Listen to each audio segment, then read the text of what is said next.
All right, hi. So today I'm going to be creating the survival memo that our group came up with during the course of the fall of 2016. So, one of the first things that we would recommend that you do when you get the syllabus is to download it, print a copy. It's long, so do front to back to save trees, but download it, print it, go through it, highlight it, add dates of assignments to a planner or a calendar, look over it. This is going to be just a source of either success or maybe failure in this class. So you need to read the syllabus. Even though it is long, it may feel overwhelming. This really should be a step in your learning process. So we would really encourage you to read the syllabus so you know what's coming up, what's going on in the class, when things are due, what the expectations are, etc. From there, we would encourage you to ask questions right from the time that you read the syllabus. If you have questions or you have concerns, reach out to Bo or to your grad assistant. So ours is Emily. Email them, ask them if you can talk with them about questions or concerns that you might have about the syllabus. But then this goes for the entire course. So all semester long, you should be in communication with them if there are issues. If you're going to be late with an assignment, if you're just not understanding things, seek clarification. They're more than willing to help. That's what they're there for. And they're both really accessible and really willing to assist you and to try to help you be successful in the class. Next is going to be coming the time for you to pick a topic for your program. And so we'd encourage you to choose a topic that you're interested in. You're going to be spending a lot of time on this project in this program. And so it's probably a good idea to pick something that you are interested in and something really that you are considering using or how you could use in the future. From there, you're going to need to create a group plan. And so we would encourage you to start this sooner versus later. So this was one of the first group assignments that you'll do that we did. And we actually, I think we completed it basically the weekend before it was due. It was due on a Sunday night, and we had really started working on it, I think, kind of Saturday, Sunday. And so that was a good learning experience. The time came quicker than I think we probably anticipated. And so that would be something else you might hear me say a few times as I give our survival memo, is that things will come more rapidly maybe than you're anticipating. And so allow yourself more time to do work and the assignments than you think you might need. And so with that, we'd encourage you to get started on that group plan earlier, sooner versus later, so that you can kind of outline what it is that your team is going to do, who's going to do what, etc. With that said, the next thing would be flexible. So things are not always going to go as planned. And so sometimes things come up, people get sick, they have emergencies, they're just busy at work, they have company, they're traveling. And so sometimes things just aren't going to always go as planned. And so it's important to be flexible and to remember that even though it's maybe not you this time who needs some flexibility, it may be someday, maybe not in this class, but maybe in another class. And so it's important to be flexible. The next assignment is going to be the literature review. I think this again goes back to starting sooner than you may think that you need to. Understand that this is a really big assignment, but it's also a very important assignment. And so I think for many of our group members, early on, we had a difficult time as we reviewed the syllabus, understanding how was the lit review going to tie in with our group project. And that is a huge piece of the group project because that's where you're pulling a lot of the ideas. You're using that research and those lit reviews in your project. So it's important to do that assignment and to do it well because you're going to need it. It's going to be setting the foundation for things that are going to be coming later. So from there, you are going to work with your group on the program design. And so some of our tips and feedback for you with that assignment is to make sure that you're dividing the work evenly and appropriately. It's super cliche, but your team is really only as strong as your weakest link. And so nobody wants to be the weakest link. So do your part. Pull your weight, volunteer, take initiative, and do what you say you're going to do. So divide the work up. Particularly for us, one of our group members kind of took that initiative, got the initial email sent out to say, hey, I created a Google account. So we created, in essence, it's a Gmail account. And so I think our username was like Experiential Learning 634 Fall 2006 or something huge.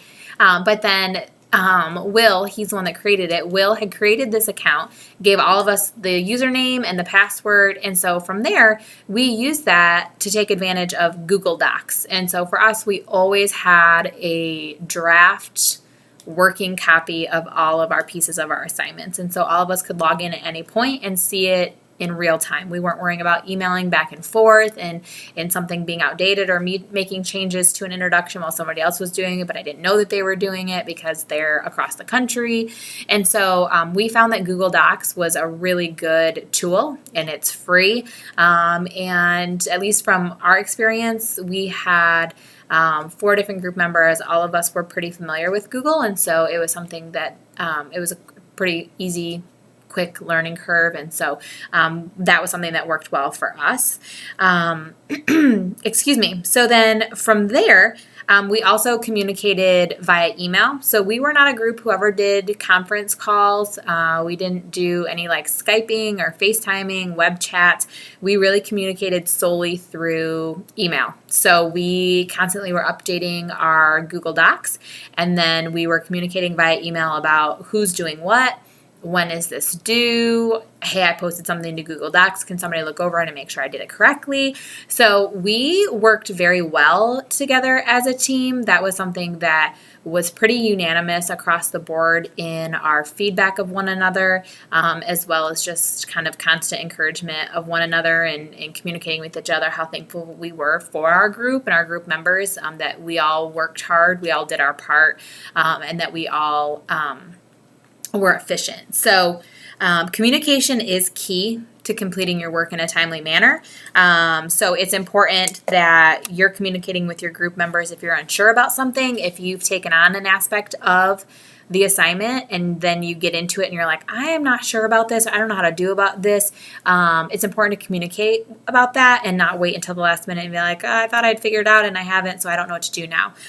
So communicating is huge, and in doing so when you have questions or concerns, but then also, again, when things are coming up. So again, just letting your group members know what you've got going on. And so an example, this past weekend, I had family in from out of town, and I didn't do a great job actually of letting them know, hey, I'm going to have family in town. I'm not really going to be in my email all weekend, but that would be really helpful. That's important to do with your group members. Not that they have to know everything about your personal life, but it's good for them to know, why haven't we heard from Allison for 2 or 3 days? What's going on? That just helps everybody stay on the same page, and it also really helps reduce stress. So group work should be shared with the group as quickly as possible, especially because in a lot of these assignments, one person's task, one person's piece or section of the project is waiting. It's contingent on someone else getting their stuff done first. So again, it's important, yes, to be efficient. So also, be sure to test assumptions and inferences. So because, again, for our group, everything we did was using technology, and it was using email, it was using Google Docs, it was using writing. There's no body language. And so it's important to not just assume things that you're reading. If it feels like there is maybe some tension or there's been miscommunication in your group, it's important to just talk about it. So again, acknowledge that you can't get some of that body language or some of the communication through email or writing or using technologies. And so really make sure that you're testing or questioning the communication that's happening and not just assuming that someone is frustrated or angry or whatever it may be. Take responsibility. So whether it's for your class, the last one or one in between, it's important for you to acknowledge that you're in a graduate level course. And so ultimately, there are a lot of expectations and you need to be working to meet those. So take responsibility for the work that you're doing. Take responsibility if you're late. Don't make excuses. Just get it done. So, yeah. And then lastly, be constructive. So honest feedback is super important and it should be welcomed.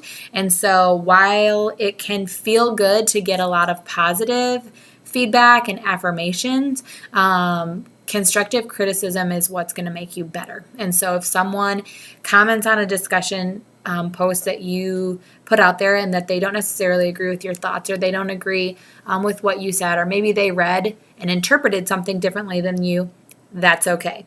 I think it's also important to say that the same thing about our assignments. So while we received some positive feedback on our blog about our program design, it was the constructive feedback that helped make it better. And so really taking feedback and looking at it that way, that it's not that someone doesn't like you as a person, or that they're trying to start a fight with you, or they're trying to be mean or rude or disrespectful, but that really we only become better when people are honest with us about ways that we can improve. And I think it's important to just remember and acknowledge we all have things that we can improve on. We haven't arrived. And so be open and accepting of constructive criticism and feedback that you get back. The group projects are not merely just assignments, but they're really an opportunity for you to grow in your collaborative skills and abilities. So this is something that isn't only going to be useful in this class, but also probably classes in the future throughout your program.